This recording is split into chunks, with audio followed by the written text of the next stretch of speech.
Michel Foucault lahir pada tanggal 15 Oktober 1926 di Poitiers, Prancis dengan nama Paul Michel Foucault. Ibunya bernama Anne Malabert, anak dari seorang dokter bedah. Ayahnya juga seorang ahli bedah sekaligus guru besar dalam bidang anatomi di sekolah kedokteran Poitiers. Foucault kecil tumbuh dalam keluarga yang menerapkan pendidikan ketat yang ternyata juga merupakan anti-klerikal, keluarga yang cenderung menjaga nilai-nilai tradisi daripada nilai agama. Dalam pendidikan keluarga, sekolah dasarnya ia tempuh di Les Henry dan Collège Saint-Stanislas di Poitiers. Sejak tahun 1950-an sampai tahun 1984, Foucault telah menghasilkan kurang lebih 9 buku utama dan beberapa kitab kompilasi serta ratusan artikel. Karya-karya tersebut bertema sejarah, namun bukan sejarah biasanya, melainkan sejarah yang mengangkat tema-tema minoritas seperti orang gila, narapidana, dan para penyimpang seksual.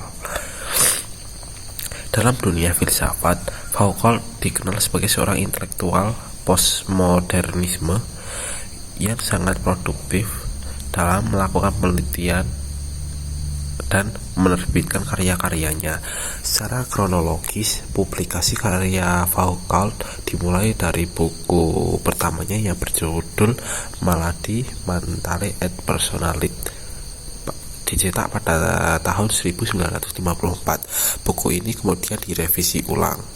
Kedua buku-buku tersebut membuat tentang histori Foucault dalam mencari akar dualisme antara normal dan abnormal dalam sejarah peradaban Eropa. Pada tahun 1969, Foucault menerbitkan La Archéologie du Savoir, Archaeology of Knowledge, yang merupakan postscriptum teoritis atas buku-bukunya sebelumnya. Dalam buku ini, Foucault memperkenalkan sebuah perangkat konsep dan teknik membaca sejarah yang sama sekali baru yang disebutnya arkeologi. Untuk pemikiran filosofis Foucault dipengaruhi oleh banyak pemikir, filsuf, sosiologi, dan sastrawan seperti Friedrich Nietzsche, Karl Marx, Ferdinand de Saussure, Sigmund Freud, Carlos, dan masih banyak lagi. Foucault membuka mitos pengetahuan dengan dua metode, arkeologi dan genealogi. Dengan dua metode tersebut, ia hendak menjajah the condition of possibility dan berupaya memunculkan ide-ide. Yang pertama, arkeologi pengetahuan. Pendekatan arkeologi dipakai Foucault pada tahun 1970. Ia mendefinisikan arkeologi sebagai eksplorasi sejumlah kondisi historis nyata dan spesifik, di mana berbagai pernyataan kombinasi untuk mendefinisikan suatu bidang pengetahuan yang terpisah serta mensyaratkan adanya seperangkat konsep tertentu. Setiap objek historis yang berupa tidak boleh ditafsirkan dari perspektif yang sama, hingga diskursnya senantiasa bersifat diskontinu. Adapun prinsip-prinsip tersebut, yang pertama ada arkeologi tidak bersifat alegoris.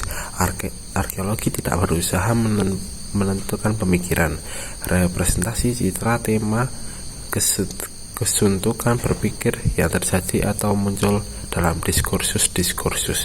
Akan tapi arkeologi ingin mendefinisikan diskursus itu sendiri. Yang kedua, arkeologi bukanlah doksologi, tapi analisa diferensial atas modalitas diskursus.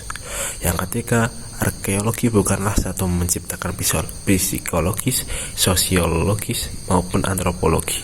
Yang keempat, arkeologi merupakan berbentuk deskripsi sistematis terhadap objek diskursus.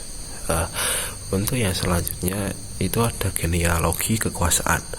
Pendekatan genealogi yang diusung Foucault bertujuan untuk menelusuri awal pembentukan episteme yang dapat terjadi kapan saja. Genealogi tidak bermaksud mencari asal-usul, melainkan berupaya menggali kedalaman episteme dan berusaha sedapat mungkin meletakkan dasar kebenaran pada masing-masing epistisme di setiap masa.